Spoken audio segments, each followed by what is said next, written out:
Our top focus on the show today, the IDF firing at UN peacekeepers in Lebanon. That has now sparked international condemnation. While Italy and France have denounced the attack, the White House said it is deeply concerned by these reports. A UN peacekeeping mission in Lebanon says Israeli forces fired on its positions on Wednesday and Thursday. The United Nations Interim Force in Lebanon, or UNIFIL, says 2 of its peacekeepers were injured when an Israeli tank fired at its main headquarters in Naqoura. Israel has been pursuing a widening offensive against Hezbollah in that area. A UN source said there were no casualties in 2 other incidents.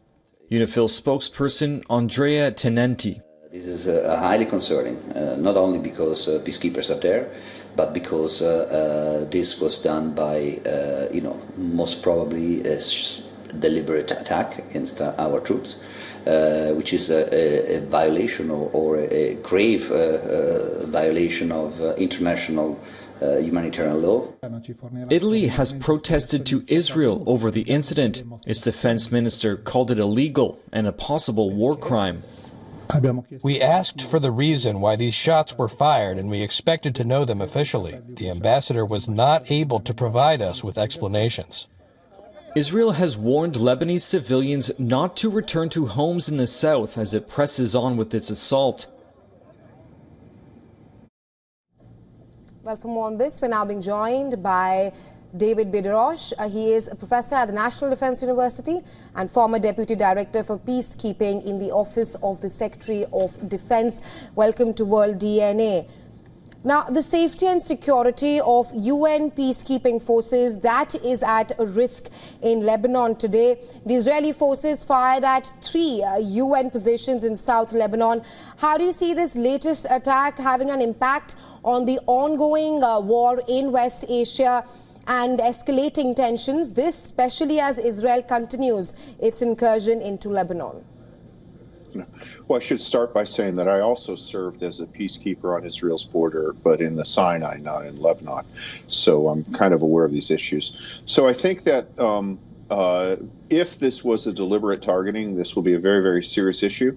And I expect that Israel will probably move to punish people who've done that. I suspect, however, that what Israel will say is that they were firing at somebody else and the round went long or short. That being said, I cannot imagine that it would be Israeli government policy to shoot deliberately at peacekeepers. Everybody recognizes that that's not what should be done. But the context of this is that Israel has viewed UNIFIL's mission as keeping Hezbollah from conducting military operations, and it has not done that. So I think Israel's view is that, well, now that we're going in to take care of Hezbollah, you guys need to get out of the way so there won't be any trouble.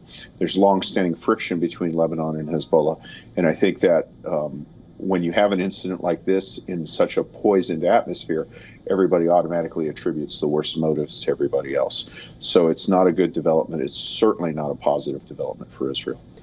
Colonel, the kind of statements which have come from world leaders, they definitely will not go by without implication. That is the assumption at this point. Do you feel this is going to put more pressure on Israel, or at least some pressure on Israel to reassess and calculate better before carry out the strikes? Yeah, I mean, as I said, if this is a deliberate policy move, then, which I think is highly unlikely, but that would be a major breach. I think that what is more likely here is that you had a junior officer who probably wasn't aware of the issues going on or the location of the forces, fired at an immediate target. And I think Israel will have to very quickly move to insert some sort of fire discipline. The challenge here, really, this is dictated by terrain. So the place where you want to put a peacekeeping observation post is the place that when war gets hot, that's the key terrain you want to occupy, because generally it can look out over a broad range of fields there. So there's always a natural tension. And that's why Israel called for the peacekeepers to withdraw when they started launching their incursion in the South Lebanon. But what you're seeing here, I believe, is a low-level tactical indiscipline or just a tactical mistake that has strategic implications for Israel. And Israel's strategic position, their position in the global narrative, is extremely tenuous right now. So I think Israel is going to have to take quick action to if they want to restore credibility with the international community. Right, Colonel DeRoche, you were earlier talking about the reasons why Israel would fire at the UNIFIL positions. The IDF says that its troops opened fire at the UN peacekeepers after it asked them to move away from the blue line, which essentially separates Israel and Lebanon. I want to seek your perspective on the fact that do you think that the attack by the IDF was done in a bid to pressure the UNIFIL countries to withdraw their troops from southern Lebanon? I would be very, very surprised if the Israelis go and say, yes, we deliberately made the position to shoot at UNIFIL. I don't think that's the case. I think that what they will come back with is saying, look, Hezbollah forces, and this has happened in the past, and they certainly accuse it of happening all the time, that Hezbollah forces were seeking refuge around UNIFIL so that we could not fire at them, and that a junior soldier basically fired at something legitimate and hit the UN. I would be very, very surprised if the Israeli government has adopted or admits to having adopted a policy of deliberately firing at the UN forces. Colonel, if you just look at the events from last year, the strikes which were carried out in Gaza as well, a UN school which was sheltering displaced people in central Gaza was bombed. UNRWA staff has also been killed at some point. Then the World Central Kitchen convoy, which was also attacked last year. And then if you look at the current situation with the UNIFIL peacekeepers, together it really diminishes Israel's case of saying that it happened by mistake or we gave them enough warning and they did not move. I think at this point, would they not need a better explanation for this or ensure that they are taking better care? Well, there's a substantive difference. So the World Kitchen, the World Food Convoy, I believe Israel admitted was just a mistake. And unfortunately, the ability to do this. With the various facilities and hospitals in Gaza, Israel's argument there is, yes, we deliberately targeted them, but that's because Hezbollah put military capacity in there. And when a combatant does that, then the protected facility, be it a school or a hospital, it loses its protected status as a result of the person who puts the military capability there. People are still arguing whether that actually happened, but that's the Israeli argument here.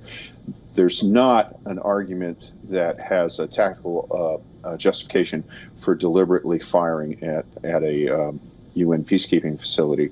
And, like when I was in the Sinai, we had the Egyptian army, we had the Israeli army not too far away. They weren't around us. But I only had 30 guys. Or I had 10 guys on my outpost. We weren't capable of dealing with tanks. So, I would be very, very surprised if the Israelis tried to say we deliberately fired at this the way that they have admitted they deliberately fired at, various schools and hospitals that they claimed were hosting Hezbollah or Hamas military capacities. I'd be very surprised. Right. I've been wrong before, but I appreciate your points and your honesty as well. Thank you so much for joining us, sir. That was David B. DeRoche joining us on World DNA. Always a pleasure speaking with you. Thank you.